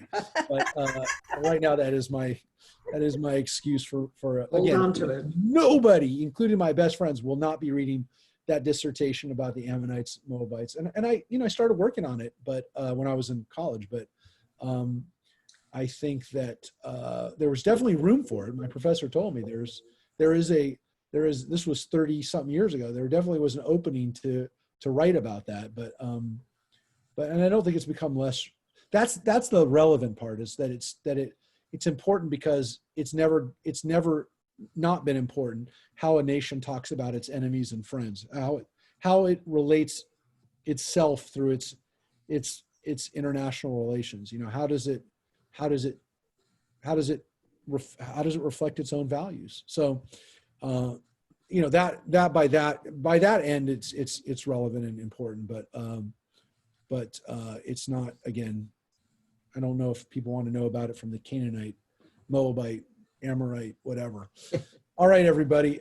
We will be together tomorrow night for a Torah study on Bahalotecha, which has the very famous line, Elna Rafanala, please God heal her, which is what Moses says to God on behalf of his sister Miriam. I guess we'll discuss whether that's a really good prayer or kind of a lazy prayer. Is it a lazy prayer or is it a really, really powerful prayer? Well, it works, but I think I'm beginning to think it's a fairly lazy prayer. It's 5 words, and he doesn't even mention her by name. I don't know. I guess he didn't have to mention her by name, but it's kind of. Anyways, we'll talk about it tomorrow night. So that's tomorrow night, the Parsha, 7 o'clock, talking about Bahalotecha. And we will definitely be here next Tuesday. Well, I don't know. I won't be in my bedroom, God willing, but we will be on the air together. So please, God, everybody stay healthy, stay safe and positive, and definitely positive now. All right, everybody. Good to see you all. Bye-bye. See you all. Bye-bye.